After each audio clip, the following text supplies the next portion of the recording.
And you're right. I think that this procedure, the sentence structure is much better. The flow of procedure is much better than what the level 3 overall anchor has. So, do you agree that it's thorough? I do. One of the things I wanted to focus was on word choice and the sentence structure. So when we went into doing procedural writing, that was one of the focuses that I looked at. So we grabbed some mentor texts and looked at them and dived in and said, okay, well, these are examples of the best writing that we can do.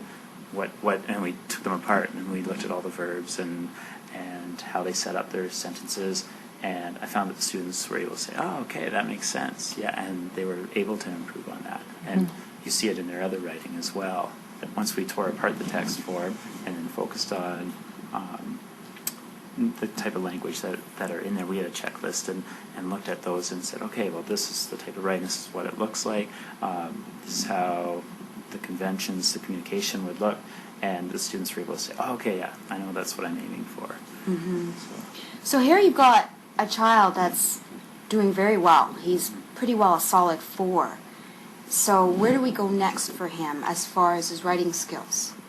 Well, one thing that I did notice, after I had the students do this piece, they had a reflective journal that they wrote in to see what they did well, and they were able to look at their writing and also the presentation.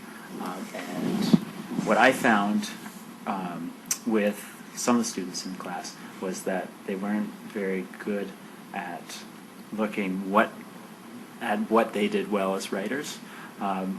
They improved because they had the checklist and they had these mentor texts, and I think that's maybe one of the things that we saw with this student, that he improved because he knew what he was aiming for and he was able to kind of look at that checklist and do that.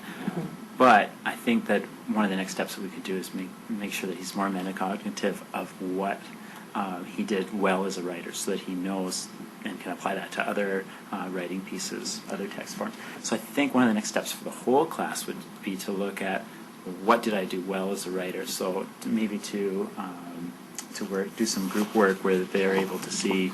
The Ontario curriculum here, one of those specific expectations focuses on metacognition. So really thinking about your thinking and being reflective about your learning process and being able to articulate where are you in that learning process and how can you move forward. So identify a variety of strategies they used before, during, and after writing. Explain which ones were most helpful and suggest further steps they can take to improve as writers. Yeah, so that's one of the steps that I would work with my class. So, and I guess having a reflective journal and modeling metacognitive strategies when you're doing your read-alouds, when you're doing your modeled writing, thinking aloud those specific strategies and where you are in the learning process to articulate that.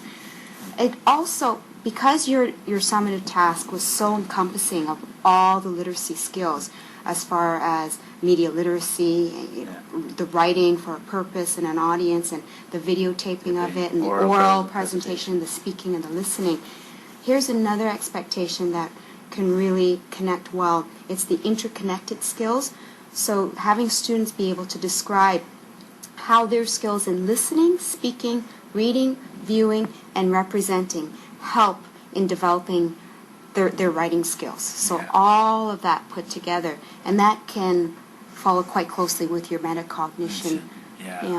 Especially, I know when they reflected, as far as their presentation, their voice, not being monotone was one of the things that the student said that he needed to work on. I also gave him that feedback. And also, it was really neat because the class also, as a whole, reflected on every presentation. So they gave that feedback to the students. So that they can say, oh, this is what I need to improve on, and apply that, whether it's presenting a science project in class or any kind of oral presentation that they have to give, so they grow. So there's some really good next steps there for the majority of your students.